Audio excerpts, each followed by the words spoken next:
Long term goal अगर बनाना ही है तो दो चीज़ें करें। इन्हीं दो चीज़ों को एक्सप्लेन किया गया है पूरे चैप्टर में। कुछ तो प्लानिंग करना चाहिए लाइफ में, बिना प्लानिंग के कहाँ पहुँचेंगे। आपने 5 साल बाद के बारे में नहीं सोचा तो पैसे क्यों बचाएंगे, कौन सी स्किल सीखेंगे, शादी किससे करेंगे, बच्चे करेंगे कि नहीं करेंगे, कुछ तो प्लान करेंगे। लॉन्ग टर्म प्लानिंग पैसे की तो बहुत ज़रूरी है। मैंने LIC का 30 साल का LIC लिया। हर साल हम लोग 50-50 हज़ार रुपये जमा करते हैं। 30 साल long term planning. PFF account खोला 15 साल 20 साल बाद का, तो बहुत ज़रूरी है। लेकिन आपको ये भी याद रखना पड़ेगा कि आपके आसपास की दुनिया और आपका अपना खुद का गोल और आपकी इच्छाएं, ये सब बदल जाती हैं। नमस्कार दोस्तों, स्वागत है आपका आज की इस सीरीज़ में जिसका नाम है सॉलिड मनी रूल्स। और आज हम लोग पढ़ने वाले हैं कि लॉन्ग टर्म प्लानिंग क्यों काम नहीं करती। जैसे भाई साहब हैं, फिल्म बनाना चाहते हैं, आप हैं आर्किटेक्ट बनना चाहते हैं, तो कौन सही है? जो आदमी फिल्म बनाना चाहता है और किसी भी टाइप के प्रोफेशनल कोर्स में जाने से अपने आप को रोकता है, वो सही है? या कोई आदमी जो ट्रेडिशनल तरीके से, जैसे आप हैं, जॉब कर रहे हैं और एक लॉन्ग टर्म प्लान कर रखा है आर्किटेक्ट बनने के लिए, किसी बड़ी कंपनी में जॉब करने के लिए, वो सही है? आज के रूल का नाम है यू विल चेंज। आज के रूल का नाम है यू विल चेंज। अब ये बताइए, मॉर्गन हाउसल ने इसको कैसे एक्सप्लेन किया है? आज की वीडियो लॉन्ग टर्म प्लानिंग के बारे में है। तो आपके हिसाब से लॉन्ग टर्म प्लानिंग करनी चाहिए कि नहीं करनी चाहिए? क्योंकि long term planning is harder than you see it seems because peoples goal and desire change over time. जब इतना मुश्किल है लॉन्ग टर्म प्लानिंग, जितना देखने में लगता है उससे ज़्यादा मुश्किल है, क्योंकि लोगों के गोल और लोगों की डिज़ायर्स बदल जाती हैं। जब इतना मुश्किल है लॉन्ग टर्म प्लानिंग, जितना देखने में लगता है उससे ज़्यादा मुश्किल है, क्योंकि लोगों के गोल और लोगों की डिज़ायर्स बदल जाती हैं। तो फिर लॉन्ग टर्म प्लानिंग करनी चाहिए कि नहीं करनी चाहिए? हम लोगों ने ये भी बुक पढ़ी थी, और ये बुक किस चीज़ के बारे में? लॉन्ग टर्म प्लानिंग के बारे में। बड़ी बड़ी चीज़ें कैसे होती हैं, ये लॉन्ग टर्म प्लानिंग के बारे में। अगर जितना डिटेल्ड आप किसी प्लान को करोगे, उतना ही सक्सेसफुल पॉसिबिलिटी होगी उस प्लान को कंप्लीट होने की। हम लोगों ने इसमें एक ट्रेन के बारे में सुना था, जिसको कंप्लीट करने में 100 बिलियन से भी ज़्यादा पैसे लगने लगे और फिर उसको बीच में छूट गई। आधा ही बना के छोड़ दिया। और हमने ये भी पढ़ा था कैसे एम्पायर स्टेट बिल्डिंग कंप्लीट हुई और उसके बनने से पहले कितने स्क्रू लगेंगे, ये तक कैलकुलेट कर लिया गया था। तो जब एक बड़ी बिल्डिंग का प्लानिंग करने से, और वहाँ पर वो बहुत डिटेल प्लानिंग नहीं हुई थी ट्रेन वाली, तो लॉन्ग टर्म प्लानिंग करनी चाहिए कि नहीं करनी चाहिए? तो ये क्यों कह रहे हैं कि long term planning is harder than it seems because peoples goal and desire change over time? आप लॉन्ग टर्म प्लानिंग कर तो लेंगे, लेकिन ये तो पता ही नहीं रहता ना कि हम चेंज हो जाएंगे। मतलब कि ये आपने लॉन्ग टर्म प्लानिंग की है और अब आपको एक्स्ट्रा अवेयर होना चाहिए कि आप बदलोगे भी। हाँ, बिल्कुल सही बात है। तो अब करें क्या? इस रूल में एप्लीकेशन क्या करें? पता चल गया लॉन्ग टर्म प्लानिंग बहुत मुश्किल है, तो बनाएं कि नहीं बनाएं? इसलिए मैंने कहा ये सीरीज़ एप्लीकेशन के लिए बहुत मुश्किल है। मैं बताऊंगा मैं क्या करूंगा। ऑथर कह रहे हैं, मैं अपने एक दोस्त के साथ में बड़ा हुआ था, ना ही तो वो अमीर था, ना ही तो बहुत जीनियस था। खाली एक क्वालिटी थी उसके अंदर में, बहुत बहुत बहुत मेहनती था। इसमें अमन आते हैं, अभी वैभव नहीं आते। Hard working. बोल रहे हैं कि जो लोग हार्ड वर्किंग होते हैं वो लाइफ के बारे में बहुत कुछ समझा सकते हैं, क्योंकि उन्होंने बहुत गहरे से लाइफ को देखा है। जैसे हमने पहली बार सुना, आप लखनऊ में थे तो खीरा खा के पानी पी के जी लिए। आज उसके बारे में आप हंस सकते हैं, लेकिन कोई सोचे तो जाएगा नहीं वैसा काम करने के लिए। इस आदमी का मिशन और इसका सपना था जब टीनेजर था कि मुझे डॉक्टर बनना है। अगर हम ये कहें इसके लिए बहुत मुश्किल था डॉक्टर बनना, तो ये बहुत छोटी बात है। ऐसे बच्चे बहुत ज़्यादा किस्मत वाले होंगे तब जाकर के डॉक्टर बनेंगे, क्योंकि बहुत जीनियस नहीं था। जैसे यहाँ पर डॉक्टर सिद्धांत आए, वो थ्रू आउट टॉपर थे, और बताते हैं फर्स्ट ईयर में सेकंड ईयर में उन्होंने बहुत ज़्यादा पढ़ाई नहीं की थी, फिर भी आराम से पास हो गए। तो जीनियस में आते हैं। उनके पिताजी भी डॉक्टर, उनकी माताजी भी डॉक्टर, और वहीं पर डॉक्टर रिम्पी हैं, कोई घर में डॉक्टर नहीं था, और फिर भी वो डॉक्टर बन गई 3 साल की मेहनत के बाद। तो ये बहुत मुश्किल था इस आदमी के लिए। कोई भी आदमी जो समझदार होगा, रीजनेबल होगा, वो ये मानेगा ही नहीं कि ये बंदा डॉक्टर बन सकता है। लेकिन उसने धक्का मारा, मेहनत किया, और अपने पीयर्स के साथ में 10 साल बाद, जहाँ उसके फ्रेंड्स 10 साल पहले डॉक्टर्स बन गए, प्रोफेशन चालू कर दिया, ये 10 साल बाद डॉक्टर बना। कितनी खुशी मिलती है जब आप ज़ीरो से शुरुआत करते हो, बुलडोज करते हो, अपने आप को खूब मेहनत करके मेडिकल स्कूल में डालते हो, और जो सबसे one of the most noble profession होता है, बहुत अच्छा प्रोफेशन होता है, उसमें जब आप चले जाते हो अगेंस्ट ऑल ऑड्स, जो बहुत मुश्किल है, तो कितनी खुशी मिलती है। मैं उससे कुछ दिन पहले, ऑथर कहते हैं, मिला और हमारी बातचीत ऐसे गई। ऑथर ने कहा, यार बहुत दिन हो गए, बात नहीं हुई, कैसे हो? और वो आदमी बोलता है, ऑफुल करियर, बहुत बेकार।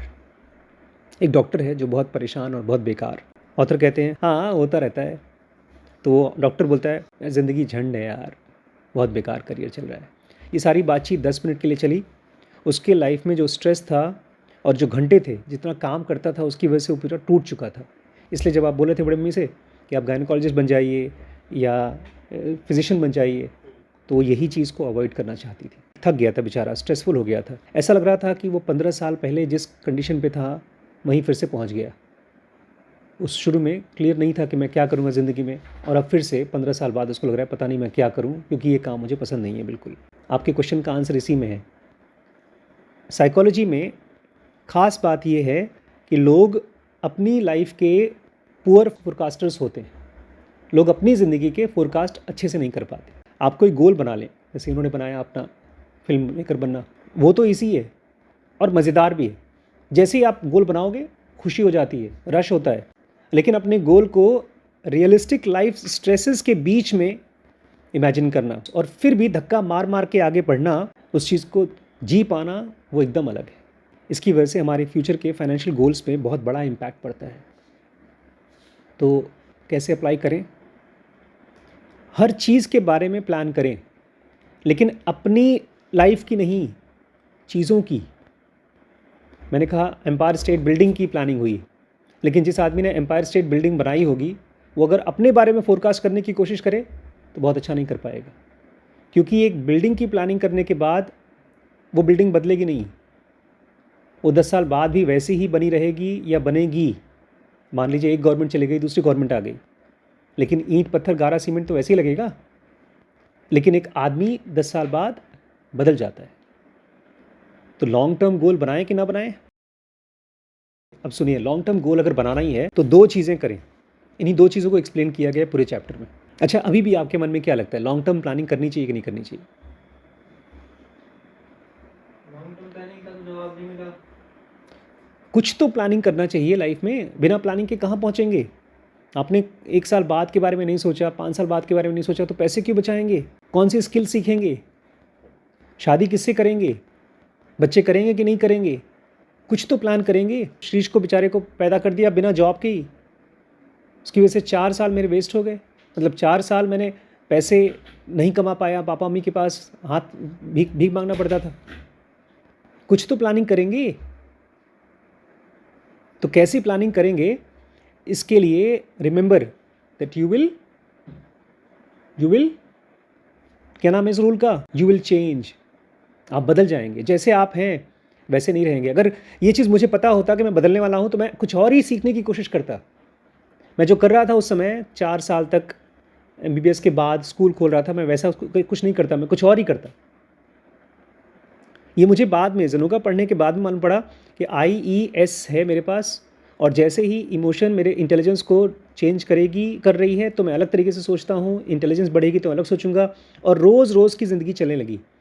और लॉन्ग टर्म प्लानिंग के बारे में जो इन्होंने बताया, मैंने उस चीज़ को अनकॉन्शियसली कर दिया।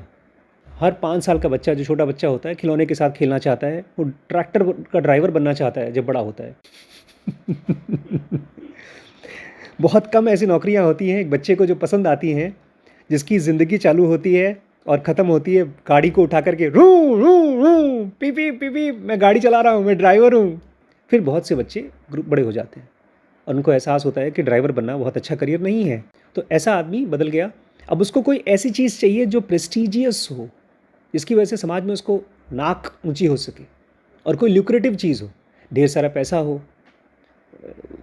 सेलिब्रिटी स्टेटस हो, कोई अनकॉन्शियस। आपको क्या लगता है मैं क्यों स्कूल खोल रहा था, मैं क्यों ध्यान सिखा रहा था?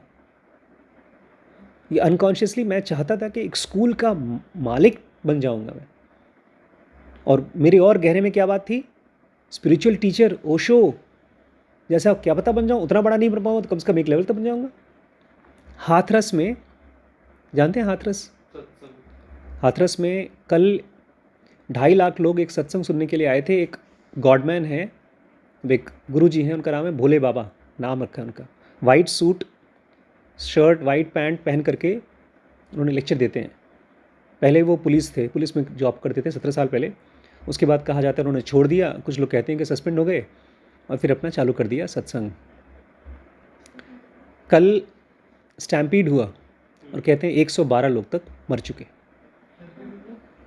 भीड़ भड़क्का में भगदड़ मच गई, 112 लोग मर गए। ये मैंने बात इसलिए बताई क्योंकि मेरे भी मन में यही था कि इतना बड़ा गुरु तो नहीं बन पाऊँगा कि मेरे सत्संग में लाखों लोग आएँ, बट इतना तो बन ही जाऊँगा कि कम से कम 10,000 50,000 लोग मुझे पसंद करें। ये अनकॉन्शियसली था। तो जैसे ही आपको लगता है ड्राइवर की नौकरी बेकार है, तो आपको लगता है मैं कोई प्रेस्टिजियस और ल्यूक्रेटिव जॉब खोजूंगा। और फिर आप जब टीनेजर होते हैं तब आपको लगता है मैं लॉयर बन जाऊं, डॉक्टर बन जाऊं, और आपको लगता है कि मेरा प्लान सेट है, यही करना है मुझे। और फिर जब कॉलेज में पहुंचते हैं, चाहे मेडिकल कॉलेज में, चाहे लॉ स्कूल में, और जब उसकी फ़ीस पता चलती है तब आपको लगता है अरे बाप रे बाप। और रोज़ के खर्चे, पता है बड़ी मम्मी कितना महीने का खर्चा करती थी? कुल मिला के 800 या 1000 रुपये वो लेती थी, जिसमें से भी बचा करके वापस कर देती थी।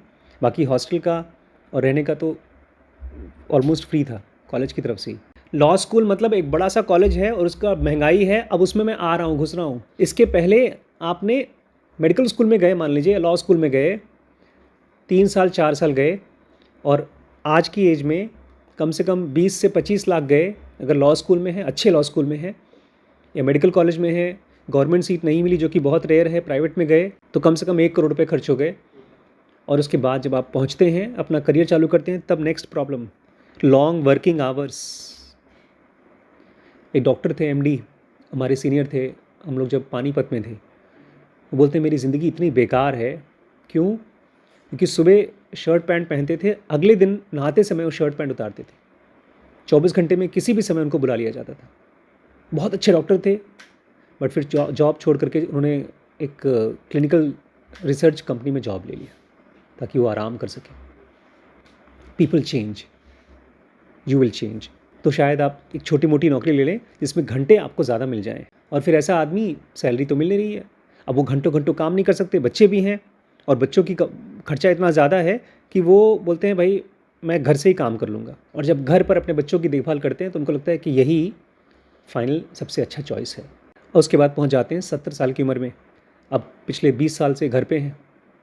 इसके परफेक्ट एग्जांपल हमारे कज़न्स हैं, भैया लोग हैं जो ताऊ जी के बच्चे हैं, और 70 साल की उम्र में, उनकी उम्र मेरी हो चुकी है 47, वो मुझसे करीब 8 साल बड़े हैं, तो ऑलमोस्ट 60 अप्रोच हो रहे हैं। वो 55 नहीं 54, 52, 54, तो अभी तो 60 नहीं पहुँचेंगे। और अब उनको डर लगता है, बताते नहीं हैं बट डरते हैं। आपको लगता है कि मैं रिटायरमेंट कैसे झेल पाऊँगा, जब मैं कुछ कर नहीं पाऊँगा तो कैसी मेरी देखभाल होगी। हम लोग को लगेगा कि शायद हमारी ज़िंदगी ऐसी नहीं होगी, लेकिन हम सब की most of the time, most of the people, यही ट्रैजेक्टरी चलेगी। जितने बच्चे एक कोई मेजर करते हैं, किसी खास चीज़ की पढ़ाई करते हैं, खाली 27% लोगों को नौकरी मिलती है उनकी ब्रांच की। 29% लोग जो घर पे रहते हैं उनके पास प्रॉपर कॉलेज की डिग्री है। उसमें से कुछ लोग तो बोलते हैं यार मैंने टाइम वेस्ट किया, मुझे पहले कुछ और करना चाहिए था। लेकिन आप कैसे कह सकते हैं? आज अगर मैं कहूँ कि जब मैं 18 साल का था मुझे कुछ और करना चाहिए था, मुझे आईटी में जाना चाहिए था, ये कैसे डिसाइड कर सकता हूँ? मुझे पता थोड़ी था मैं बदल जाऊँगा। लॉन्ग टर्म प्लानिंग पैसे की तो बहुत ज़रूरी है। मैंने LIC का 30 साल का LIC लिया। हर साल हम लोग 50-50 हज़ार रुपये जमा करते हैं, 30 साल long term planning. PFF account खोला 15 साल 20 साल बाद का, तो बहुत ज़रूरी है। लेकिन आपको ये भी याद रखना पड़ेगा कि आपके आसपास की दुनिया और आपका अपना खुद का गोल और आपकी इच्छाएं, ये सब बदल जाती हैं। सुनिए, आज की क्लास का सबसे इम्पॉर्टेंट इंसाइट इसी में से निकल के आएगा। 2 टाइप के लोग होते हैं। एक तो बोलते हैं भैया मुझे फ्यूचर के बारे में पता नहीं, इसलिए मैं उसके बारे में सोचता ही नहीं, मैं सोच ही नहीं सकता। लेकिन एक बोलता है मुझे पता नहीं फ्यूचर के बारे में, क्या करना चाहता हूँ थोड़ा बहुत आइडिया है, माँ बाप चाहते हैं ये पढ़ लो, मुझे कार चाहिए, एक घर चाहिए, लेकिन लॉन्ग टर्म में मुझे क्या चाहिए मुझे पता नहीं। एक तो है जो बोलता है मुझे बिल्कुल पता नहीं है इसलिए मैं सोचूंगा ही नहीं, लेकिन दूसरा है जो बोलता है मुझे पता नहीं है लेकिन मैं इसके बारे में सोचूंगा। क्योंकि हो सकता है कल को मेरी डिज़ायर्स बदल जाएं। एक बंदे को ये पता है कि मेरी डिज़ायर्स बदलेंगी। ये छोटा सा एग्जांपल ले लीजिए, हम सब लोग घूमने जाते हैं, तो सबसे ज़्यादा अनप्रिपेयर्ड कौन होता है? कपड़े नहीं लाया, तौलिया नहीं लाया, अंडरवेयर नहीं लाया, आकर के मुझसे रेज़र मांगते हैं, कभी ब्रश मांगते हैं, तौलिया तो कभी ले ही नहीं जाते हैं, है कि नहीं? ये तो छोटा सा एग्जाम्पल, बहुत ही छोटा सा एग्जाम्पल। तो दो टाइप के लोग हैं, जो एक तो बोलते हैं मुझे फ्यूचर के बारे में पता नहीं है, बस बात ख़त्म, तो मैं उसकी चिंता क्यों करूं? अभी जैसे गरिमा से उस लड़के ने पूछा था तुम्हारा फ्यूचर प्लान क्या है, तो गरिमा ने क्या कहा था? I want to stay happy, है ना?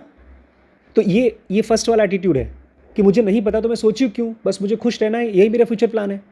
और दूसरा है, आप एडमिट करते हैं मुझे नहीं पता, और उसके बाद ये भी आप एडमिट करते हैं कि आज से 10 साल पहले मुझे नहीं पता था कि मैं आज जो कर रही हूँ वो करूँगी, तो आज के 10 साल बाद मैं कैसे बोल सकती हूँ कि जो आज मेरी डिज़ायर है वही रहेगी? ये देखिए, दो टाइप के लोग हैं बच्चों। एक टाटाज जैसे, एलॉन मस्क जैसे, जो बिज़नेस में जाते हैं, बड़े बड़े काम करते हैं, वो लोग भी लाइफ बदलते हैं, उनकी भी लाइफ बदलती है, लेकिन वो लोग अपने आप को पहले से बताए रखते हैं कि फ्यूचर बदलेगा, मेरी डिज़ायर्स बदलेंगी, अभी मुझे पता नहीं कैसे।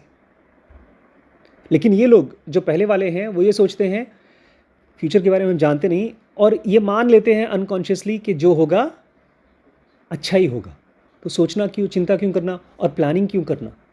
प्लानिंग बहुत मुश्किल काम है, क्योंकि अगर आप प्लान बनाते हैं तो आपको उसके ऊपर कुछ करना पड़ेगा ना, एक्शन लेना पड़ेगा।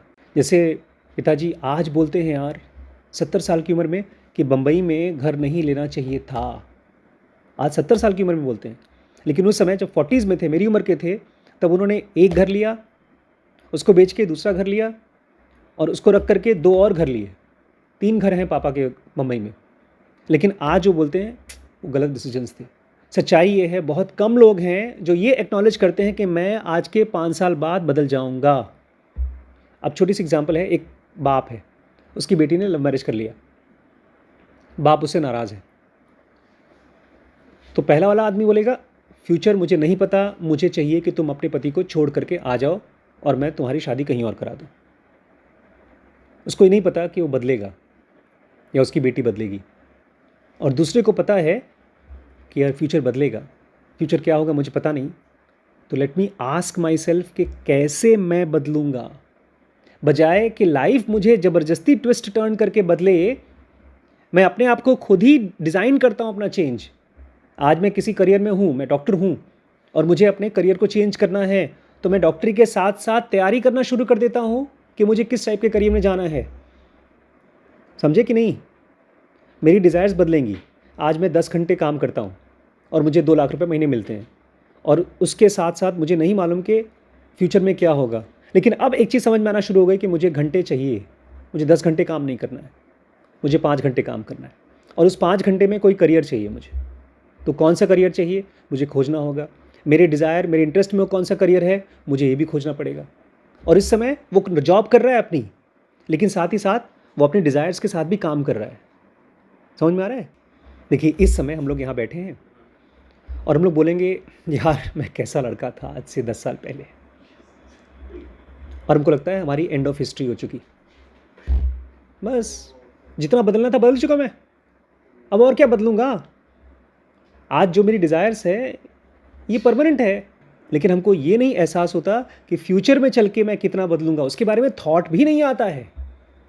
जब मैं इतनी किताबें लेता हूँ, आप पूछ रहे थे कितनी किताबें क्यों लेते हैं, मुझे लगता है कि मैं बूढ़ा हो जाऊँगा तो मैं चश्मा लगा करके किंडल नहीं पढ़ पाऊँगा, क्या पता खाली किताब पढ़ पाऊँ, वो भी मैग्नीफाइंग लेंस से। और हो सकता है मेरी डिज़ायर्स अलग टाइप की हो, तो ढेर सारी किताबें रख दी हैं, जो पढ़ने का मन करेगा खोलूँगा। एक और प्रॉब्लम है किंडल में, जब ये सारी किताबें अलमारी के अंदर पड़ी थी, मुझे पता ही नहीं था कौन सी किताबें मेरे पास हैं। अब मुझे पता है, मैं सर्व कर सकता हूँ और फिर निकाल के पढ़ सकता हूँ। तो ये डिफरेंस है। तो हम डैनियल गिलबर्ट बोलते हैं, हार्वर्ड के साइकोलॉजिस्ट, उनकी किताब है अपने पास, स्टम्बल्ड अपॉन हैप्पीनेस, हैप्पीनेस के ऊपर बहुत अच्छी बुक है। हर स्टेज ऑफ लाइफ में हम लोग डिसीजंस लेते हैं, जिसकी वजह से हमारी लाइफ बहुत इन्फ्लुएंस होती है। जैसे गरिमा ने वहाँ पर बब्बू के यहाँ एक डिसीजन लिया कि मैं भाग रही हूँ, मैं परेशान हूँ, मुझे यहाँ से ले जाओ, जो भी। या बड़ी मम्मी ने डिसीजन लिया कि मैं श्रीश को वहाँ से लेकर आऊँगी। उसकी वजह से श्रीश अगर नहीं होता तो शायद लखीमपुर में हम लोग 2 साल 3 साल से ज़्यादा नहीं रहते। यहाँ पर इसके आने से एक तरह की स्टेबिलिटी आ गई। गरिमा के आने से इसकी लाइफ में एक चेंज आया। वैभव के डिसीजन से कि आया और यहाँ रहा, इसकी लाइफ में और हम सभी लोगों की लाइफ में चेंज आया। कह रहे हैं कि हम लोग जो भी डिसीजंस लेते हैं उससे हमारी लाइफ में चेंजेस आते हैं, और जब हम लोग वो आदमी बन जाते हैं जो हम सोच रहे थे बनना चाहते हैं, वो जब बन जाते हैं तो बोलते हैं बस यही था। इसलिए यंग पीपल जो होते हैं, मतलब जो 30 साल के 40 साल के लोग हैं, वो पैसा दे देकर अपने टाटूज़ निकलवाते हैं, और वही पैसा देकर के पहले उन्होंने टाटू बनवाया था। जो लड़के यंग एज में एक लड़की के साथ पागल होकर के उसके साथ शादी करने गए थे और फिर मिडिल एज में जाकर के उसको डिवोर्स दे देते हैं। मैंने भी क्या कहा, हम लोगों ने बड़ी मेहनत की जॉब पाने के लिए, 10 घंटे की कंपटीशन दिया, सब कुछ किया, और अब उस जॉब को करते करते मैं उसी जॉब को छोड़ने की तैयारी कर रहा हूँ। जो यंग एज में मेहनत करके मैंने पाना चाहता था, अब मैं उसी को छोड़ करके किसी और चीज़ को पाना चाहता हूँ। जब मेरी लाइफ में ज़ुनुका आई तो ऐसा ड्रास्टिक चेंज आया, और उस चेंज के बाद मैंने एक स्टेटमेंट बोला था अगले कुछ सालों के लिए।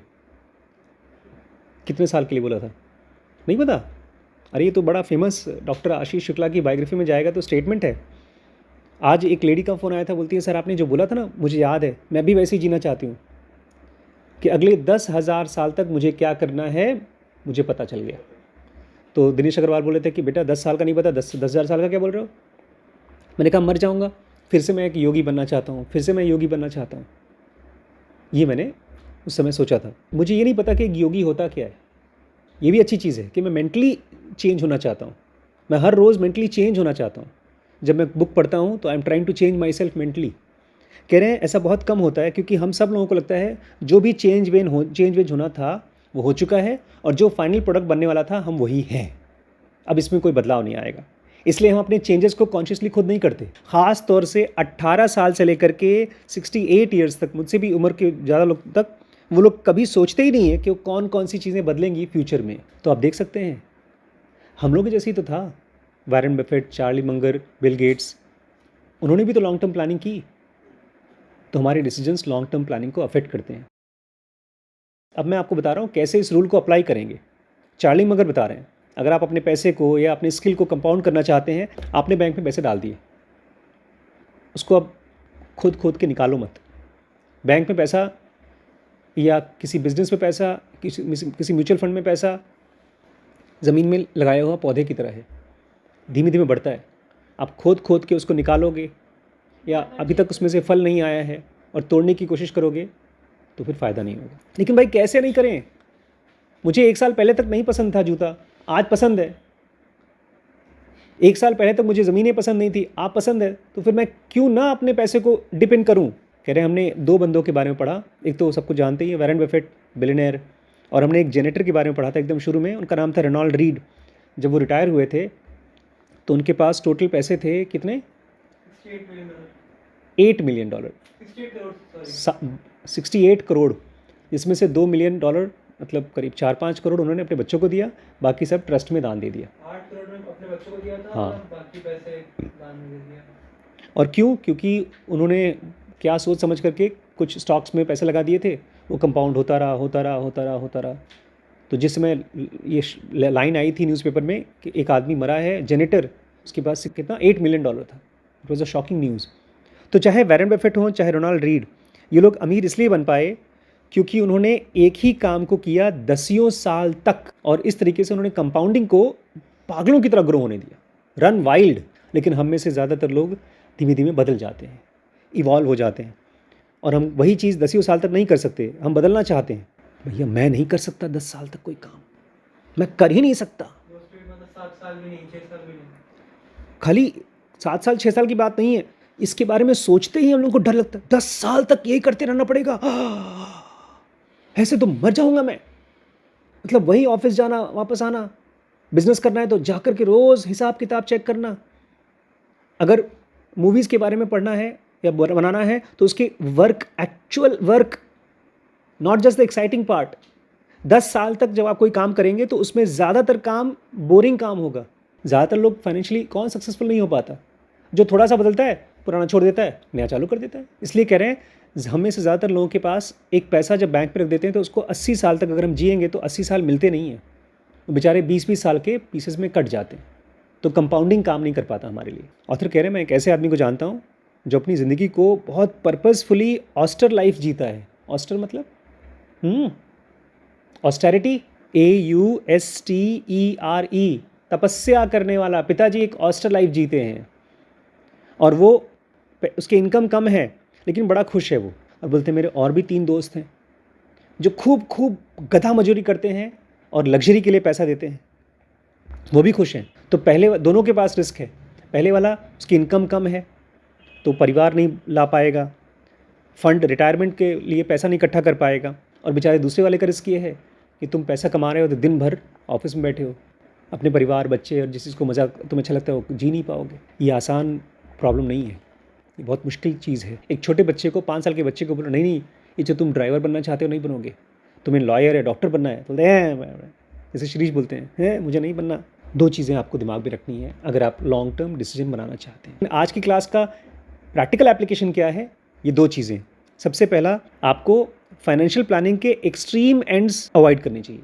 एक्सट्रीम एंड क्या होता है? मेरे पास लेट्स से 20 लाख रुपए हैं तो मैंने उसमें से 19 लाख निकाल करके कोई चीज़ खरीद ली, या 20 लाख हैं पैसे मेरे पास और मैंने एक 50 लाख का फ्लैट बुक कर लिया, डाउन पेमेंट दे दिया मैंने 10 लाख और फिर EMI बांध ली अगले 30 साल की। ये एक्सट्रीम एंड है। एक्सट्रीम एंड क्यों? क्योंकि आपने अपने आप को मार्जिन नहीं दिया। कल को अगर आपकी जॉब चली गई तो आप कैसे जिएंगे, ये नहीं दिया आपने। लेकिन इसके और भी इम्प्लीकेशन है। जब भी आप खर्च कर रहे हैं आप ये सोचना शुरू कर दीजिए कल को अगर मेरे पास पैसे नहीं रहे तो क्या मैं रेगुलरली खर्च कर सकता हूँ। इसीलिए मैं जब जूते भी खरीदता हूँ तो मैं 1000-1200 के जूते खरीदता हूँ, क्योंकि मुझे लगता है अगले 10 साल बाद भी मैं कंफर्टेबली नया जूता खरीद के पहन सकता हूँ। ये एक्सट्रीम एंड है। आपने मुझे एक बार कोई जूते की फ़ोटो दिखाई थी 1 लाख 1.5 लाख की, बट मेरे ख्याल से मैं 5000 10,000 के जूते तो अफोर्ड कर ही सकता हूँ। बट फिर भी मुझे लगता है अगर मैं रिटायर हो जाऊँ आज के आज तो क्या मैं 10,000 के जूते हर साल पहन सकता हूँ? ये एक्सट्रीम एंड है। एक्सट्रीम एंड मतलब जो पैसा आपके पास है ही नहीं वो खर्च कर देना। एक्सट्रीम एंड मतलब मेरा बजट जितना है उससे ज़्यादा की इच्छा करना।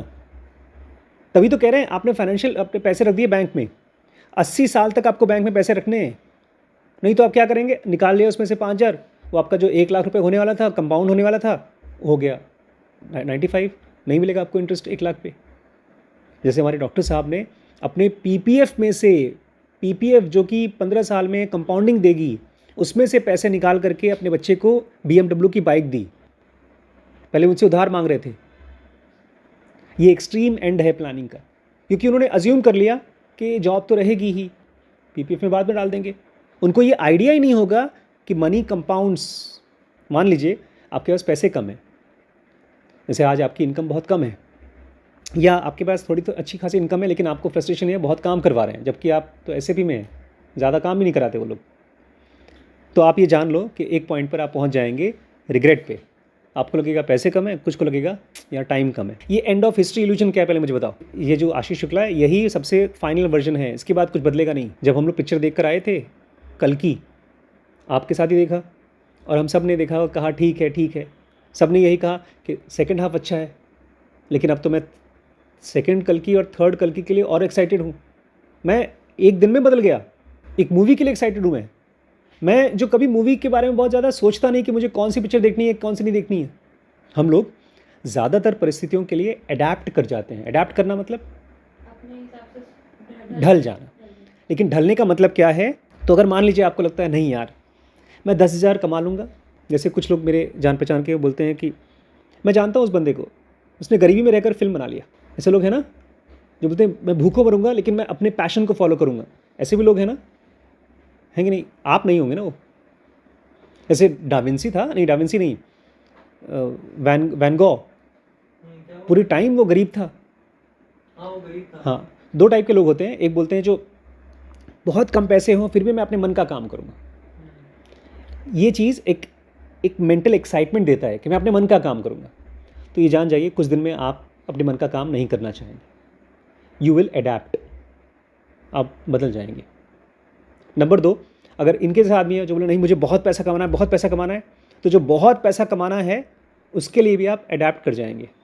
मतलब आप बोलेंगे यार इतना पैसा नहीं चाहिए, टाइम चाहिए, मुझे आराम करना है। तो चाहे आप गरीबी में रह करके भी अपने आप को पैशन फॉलो कराएं या खूब अमीरी में अपना टाइम खर्च कर दें, दोनों चीज़ों के लिए बाद में आप बोलेंगे यार क्या किया ज़िंदगी में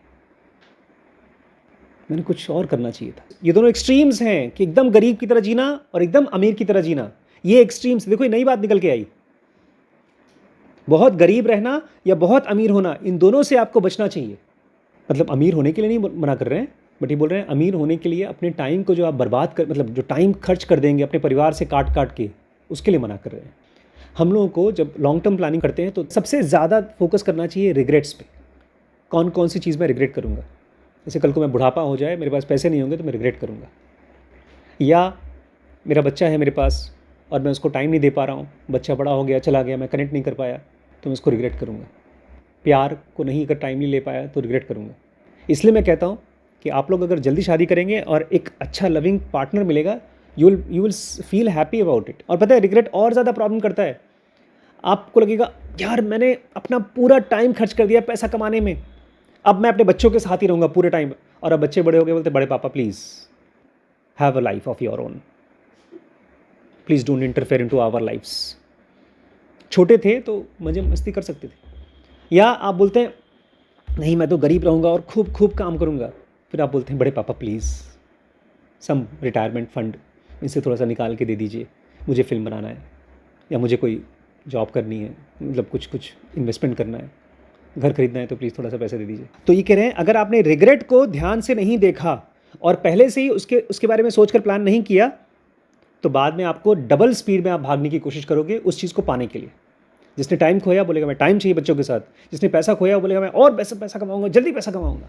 जैसे हमारे भाई साहब हैं, आदित्य भाई साहब, हमारे नानू बोलते थे उनको, बोलते हैं बहुत जल्दी पैसा कमाना है, क्योंकि वो 4 साल उन्होंने पैसे कमाकर वेस्ट कर दिए, स्कूल में सोशल सर्विस करके पैसे वेस्ट कर दिए। ध्यान रखिएगा, आज के लेसन में अगर सिंपल एक बात ही सीखनी है तो कंपाउंडिंग आपके लिए तभी काम करेगी जब आप उसको सालों साल देंगे। आज मैंने डॉक्टर का काम सीखा है 10 साल में, अगर मैं इसी 10 साल तक 20 साल तक करता तो मेरा स्किल और इम्प्रूव होता। अब मैं बोल रहा हूँ नहीं मुझे नहीं बनना था, वो मैं चेंज हो गया, बड़ी मम्मी नहीं चेंज हुई, तो स्किल चेंज हुआ ना। मैं फ्रेश स्टार्ट कर रहा हूँ एज अ राइटर, चाहे YouTuber, as a teacher, as a businessman, सब कुछ फ्रेश स्टार्ट कर रहा हूँ मैं। कंपाउंडिंग को चाहिए सालों साल। अगर आप ज़मीन खरीदते हैं, कोई पैसा लगाते हैं किसी बिज़नेस में, म्यूचुअल फंड में, तो उसको सालों साल लगेगा बढ़ने के लिए। प्यार को भी, मोहब्बत को भी अगर बड़ा करना है तो उसमें आपको टाइम देना पड़ेगा। अगर आपको करियर को भी ठीक करना पड़ेगा तो टाइम देना पड़ेगा। लगे रहना बहुत साल तक के लिए। हम सब बदलेंगे तो है ही, ये तो पक्का गारंटीड है, लेकिन उस बदलाव को बैलेंस्ड करना चाहिए। हम लोगों ने बड़ा बैलेंस तरीके से किया, थैंक्स टू बड़ी मम्मी। हम जब जॉब छोड़ना चाहते थे तो हम दोनों एक एक्सट्रीम एक्शन लिए, जॉब छोड़कर चले गए IIM में, लेकिन फिर वहाँ से वापस आकर के मैंने जॉब ज्वाइन कर लिया, नहीं तो जॉब चली जाती। फिर एक बार हम लोगों ने जॉब छोड़ दिया, कहीं और जॉब ज्वाइन कर लिया, याद है ना? हाँ ऐसी कोई जगह थी हिसार में। फिर 1 महीने बाद भाग के वापस आ गए, क्योंकि वहाँ की लाइफ हम लोगों को नहीं समझ में आई थी। तो बैलेंस तरीके से आप अपने आप को चेंज करिए। हमने धीमे धीमे अपने इंटरनल एक्टिविटीज़ को चेंज किया। जब मैंने IIM को छोड़ करके वापस आया मैं, तो मैंने अपने आप को धीमे धीमे इंटरेस्ट डेवलप करना शुरू किया कि कौन कौन सी चीज़ में मेरा इंटरेस्ट है उसको मैं बिल्डअप करूँ। ये लाइब्रेरी को बनने में कितने साल लग गए? ऑलमोस्ट 6-7 साल, हाँ 9 साल से ज़्यादा लग गए। जबकि आप आए थे तो काफ़ी लाइब्रेरी बुक्स थी हम लोग के पास। हाँ नहीं मैं बुक्स की बात कर रहा हूँ। कोई भी चीज़ ग्रो होगी उसको टाइम चाहिए होगा, तो बैलेंस तरीके से चेंज करिए अपने आप को। ऐसे जूम करके मत गाड़ी टर्न कर लीजिए। ये है भैया टू डू। डॉक्टर बोलता है ये दवाइयाँ खानी है, तो ये दवाइयाँ आपको खानी है। लाइफ के हर एक पॉइंट में आपके पास होनी चाहिए मॉडरेट सेविंग। मॉडरेट मतलब अच्छी खासी सेविंग होनी चाहिए। बैंक में पैसे होने चाहिए, बहुत कम खर्च करो। मॉडरेट फ्री टाइम, आपके पास अच्छा खासा फ्री टाइम भी होना चाहिए। No more than moderate commute. बहुत ज़्यादा गाड़ी चला करके रोड पर टाइम वेस्ट नहीं करना चाहिए। घंटे घंटे में जा रहे हैं, हम लोग चेन्नई में थे, रोज़ 1 घंटा जाना 1 घंटा आना। इसलिए चेन्नई से जब वापस मैं यहाँ पर आया, मुझे लगा यार ये तो कमाल हो गया, 5 मिनट में सेंटर, 5 मिनट में वापस, मेरे पास टाइम है, मैं अपना वीडियो बना सकता हूँ, मैं बुक पढ़ सकता हूँ, मैं कुछ भी कर सकता हूँ और अपने बच्चों के साथ, परिवार के साथ अच्छा खासा टाइम स्पेंड कर सकें। ये कह रहे हैं कि अगर आप रिग्रेट अवॉइड करना चाहते हैं तो इसमें से कोई भी एक चीज़ को कम मत रखिए। अभी कम पैसे खर्च करने की आदत डालिए। अगर छुट्टियां हैं तो छुट्टियां लेकर परिवार के साथ स्पेंड करिए, उसको खर्च करके, ऑफिस दे करके अपने कमाई को मत बढ़ाने की कोशिश करिए। ट्रैवलिंग कम हो ऐसा कुछ इंतज़ाम करिए। और हाँ, पैसे, टाइम, कम्यूट कम करिए और अपने परिवार के साथ रहिए।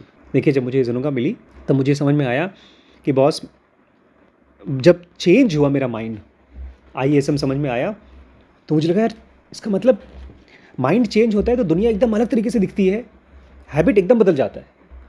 जब चेंज ही होना है माइंड को तो फिर कोई और क्यों करे, मैं खुद करूं। एक फिल्म देख के आऊँगा और मुझे मन करेगा एक टीवी खरीदने का या एक कार खरीदने का, कोई महंगी कार देख ली किसी की, या किसी फ्रेंड के घर पे चले गए तो फिर मुझे मन करेगा उसकी कार खरीदने की। वैसे ही तो फिर मैं इन सब चीज़ों के बारे में खुद ही स्टडी करूं कि मुझे कौन सी कार खरीदनी है कि नहीं खरीदनी है। हमारा माइंड बदलेगा, इसकी रियलिटी को एक्सेप्ट करिए। पहले कह रहे, मान लीजिए आप 18 साल के हैं और आपने कोई कॉलेज इसलिए चूज़ कर लिया क्योंकि उस समय वही अच्छा लग रहा था और आपको पसंद नहीं है, फिर भी आप उसी में रगड़े पड़े हो, तो दुखी हो जाओगे। उसको अगर बदलने का मन करे तो बदलो टाइमली। जब आपने एक्सेप्ट कर लिया कि अभी तक मैं पूरी तरह से बदला नहीं हूँ, अभी और बदलूंगा, तो अगर आप यंग एज में आपने कोई जॉब उठा लिया क्योंकि आपको बहुत अच्छा लगता है और आपको लगता है यही जॉब करता रहूँगा मैं बुढ़ापे तक, तो इसके ऑड्स कम हैं। यही मेरे साथ हुआ, यही बड़ी मम्मी ने भी किया। ट्रिक ये है कि आप चेंज की रियलिटी को समझ जाओ और फटाफट उसको अपने कंट्रोल में ले लो, अपने हिसाब से चेंज हो, बजाय लाइफ आपको चेंज करे। उस समय जो आपको ठीक लग रहा है वो करो, जो भी ठीक लग रहा है। आप रिग्रेट तो नहीं करोगे, मरते मरते मुझे खुशी तो रहेगी कि मैंने ज़ुनुगा 5 लोगों को पढ़ाया, मुझे अच्छा लगता था पढ़ना इसलिए मैंने पढ़ाया। मैं रिब्बी को बोलता भी हूँ ये चीज़, मैं मरते मरते अगर मर जाऊँ तो फिर ज़ुनुगा पढ़ाते पढ़ाते मर जाऊँगा, अच्छी बात है। लेकिन मुझे मरीज़ के बगल में खड़े होकर उनका अल्ट्रासाउंड करते करते नहीं मरना है मुझे। ये मुझे एहसास हुआ और मैं चेंज कर दिया और मुझे बिल्कुल रिग्रेट नहीं है। मैं आप लोगों को बोलता हूँ और मैं तो अल्ट्रासाउंड भूल गया हूँ, बट मुझे कोई रिग्रेट नहीं है। थिंकिंग फास्ट एंड स्लो को लिखने के लिए डैनियल kahneman की हेल्प की थी जेसन ज़्विग ने, जो वॉल स्ट्रीट जर्नल के इन्वेस्टमेंट कॉलमिस्ट हैं। वो आर्टिकल्स लिखते हैं। ध्यान रखिएगा, जब क्लास हो जाएगी तो मैं आप सभी से पूछूंगा कि इस लेसन का इसमें से कुछ टू डू बताइए, और आप बस पढ़ी पढ़ाई किताबें बातें मत बताइएगा, आप अपनी लाइफ में बताइएगा कि आप कैसे बदलना चाहते हैं, अभी क्या करना चाहते हैं और फ्यूचर में आप क्या करना चाहेंगे। इस लेसन को पढ़ के समझ के ज़्विग बताते हैं kahneman की एक स्टोरी, और वो बहुत अच्छी पर्सनालिटी थी, पर्सनालिटी क्वर्क, मतलब वो अजीब थी लोगों के लिए मुश्किल थी, उनके आसपास के लोगों के लिए, लेकिन उनको बहुत अच्छी लगती थी। बोल रहे हैं, मैं उनके साथ बैठा हूँ और एक आर्टिकल पे काम किया, एक चैप्टर पे ऑलमोस्ट 1 महीने से। उसके बाद आए, उस चैप्टर को इसको ऐसे नहीं लिखेंगे, ऐसे किसी और तरीके से लिखेंगे। अगले दिन kahneman आएंगे, बोलेंगे यार ये जो तुमने बनाया इसको अलग तरीके से लिखते हैं, और आपको बोलेंगे तो वो है ही नहीं जो मैंने बोला था या हमने डिस्कस किया था, बदल दिया। उनके आर्टिकल्स इतने अलग हो जाएंगे कि शुरुआत अलग होगी, एंड अलग होगा, उसके अंदर ऐसी कहानियाँ और ऐसे एविडेंस लेकर आएंगे जो आपने कभी पढ़ा नहीं होगा, नहीं तो आपने सोचा होगा, नहीं तो कभी सुना होगा। ज़्विग बोलते हैं आप कैसे कर सकते हैं यार, एकदम फ्रेश तरीके से कैसे सोच सकते हैं, आपने एक आर्टिकल के ऊपर 1 महीने से सोच रहे हैं फिर एकदम नए तरीके से कैसे लिख देते हैं। तो उन्होंने कुछ कहा जो ज़्विग भूल नहीं पाए, 4 word, I have no sunk costs. I have no sunk cost. Sunk cost मतलब कोई रिग्रेट नहीं है। आज मैंने किसी काम को किया और उसके बाद मैं उस काम को ख़त्म कर दूंगा तो मुझे कोई दिक्कत नहीं है, नया काम करने में मुझे कोई दिक्कत नहीं है। संक कॉस्ट फैलेसी में हम लोगों को हमेशा जितना खाना ले लिया, खाना खाने का मन करता है, छोड़ने का मन नहीं करता। किसी फिल्म का पिक्चर का टिकट ले लिया तो छोड़ने का मन नहीं करता। कोई स्टॉक खरीद लिया तो उसको बेचने का मन नहीं करता क्योंकि वो पसंदीदा स्टॉक है। कोई ज़मीन खरीद ली, ख़राब है, उसको बेचने का मन नहीं करता, उसको बोलते हैं संक कॉस्ट। और ऐसे ही आपने 1 महीने किसी चीज़ पर काम किया, उसको फेंकने का मन नहीं करता, भले ख़राब काम हो, आप उसको पब्लिक कर देते हो। संक कॉस्ट मतलब आप अपने डिसीजंस को पुराने चीज़ों पे, पास्ट एफर्ट पे, जहाँ पर आपने एफर्ट डाला है। किसी को मैं बहुत प्यार करता हूँ लेकिन वो आदमी मुझे प्यार नहीं करता, हम लोगों की रोज़ लड़ाई होती है लेकिन हम फिर भी शादी में हैं, क्यों? Sunk cost. 10 साल से साथ है ना, तो ये आपको लगता है कि रिफंड नहीं हो सकता, अब नया नहीं कर सकते हम, ये एक भूत है, ये राक्षस है। संक कॉस्ट एक राक्षस है, क्योंकि लोग बदलते हैं रोज़। वो हमारे फ्यूचर के सेल्फ को हमारे पास्ट के सेल्फ का पास्ट का प्रेजनर बना देते हैं। डिफरेंट सेल्फ, जो पास्ट वाला अलग आदमी था, ये ऐसे ही है जैसे आप 10 साल पहले वाला आदमी आप नहीं, कोई और है। आप किसी और को बोलते हैं तो मेरी लाइफ का डिसीजन ले लो। अगर कोई ऐसा काम कर रहे हैं जो आपको पहले पसंद था अब नहीं पसंद है, तो आप किसी और को अपनी लाइफ का डिसीजन करने दे रहे हो। तो पहली बात कि जो भी पुराने आपने प्लान किए थे यंग एज में, उसको एम्ब्रेस करिए कि वो पहले के थे, अब वो उसकी कोई वैल्यू नहीं है, तो आपको रिग्रेट नहीं होगा। जितनी जल्दी आप जो चीज़ नहीं पसंद है उसको छोड़ पाएंगे, उतनी जल्दी आप कंपाउंडिंग स्टार्ट कर पाएंगे। क्योंकि ऐसे काम में, ऐसी एक्टिविटी में, ऐसी हैबिट में जाना है आपको, ताकि आप बहुत साल तक वही कर करके मर सकें। अब बताइए आज का एक लेसन जो आप अप्लाई करना चाहेंगे जो आज तक नहीं किया। सबसे पहले अपने एक बैंक बैलेंस बनाएंगे, सेविंग्स अच्छी करनी, और खर्चे कम करने। खर्चे कम करने। Very good. वैभव? मुझे तो नहीं पता। नहीं पता। करीमा? श्रीश? तब ठीक है, तब आप तीनों नोट्स बनाएंगे इसके ऊपर, और इसके बारे में सोच करके मुझे बताएंगे कल। अरे कम से कम ये तो बता दो कि मैं पैसे कम खर्च करूँगा, परिवार के साथ में रहूँगा, मैं ऐसी जगह नहीं रहूँगा जहाँ पर ज़्यादा कम्यूटिंग हो। अब तो मैं सोच भी नहीं सकता लखनऊ में रहने का या मुंबई में रहने का। कम्यूटिंग कितनी ज़्यादा है, और इतना पानी भर जाता है बारिश होती है तो। जहाँ ट्रैफिक है वहीं पानी है मेरे हिसाब से। अब जहाँ जहाँ ट्रैफिक जैम होता है वहीं वहीं पानी इकट्ठा हो जाता है। यहाँ रोड पे देख लो, ज़रा सी बारिश हो जाती है यहाँ रोड पे पानी भर जाता है। जहाँ ढलान होता है वहाँ पानी भरेगा। मेरी नई थियरी है, बाढ़ की बात कर रहा हूँ मैं। दिल्ली में ढेर सारी जगहों पर बाढ़ आती है, बेंगलोर में बाढ़ आती है, ये मेरी अपनी थियरी है।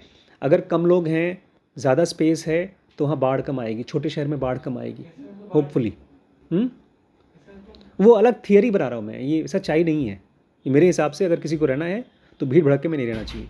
ऐसी जगह रहो जहाँ पर आपको ट्रैवल करने के लिए कोई भी सामान खरीदना हो। कल बल्कि मैं वहाँ तक गया, LRP चौराहे तक, लग रहा था मैंने पूरा शहर नाप लिया। 5 दुकानों में गए थे हम लोग कल। नमस्कार दोस्तों, सीरीज़ जो आपने अभी भी देखा ये dkbrains.com पे अवेलेबल है, और अब हमने कुछ नया किया है इस प्लेटफॉर्म पे। इसका स्ट्रक्चर हमने पार्ट्स में डिवाइड किया है, क्योंकि बहुत से लोग हैं जो हमारे कोर्सेज ट्राई करना चाहते थे लेकिन नहीं कर पाते थे फ़ीस की वजह से। तो हमने एक ऑप्शन चालू किया है जो फ्री है।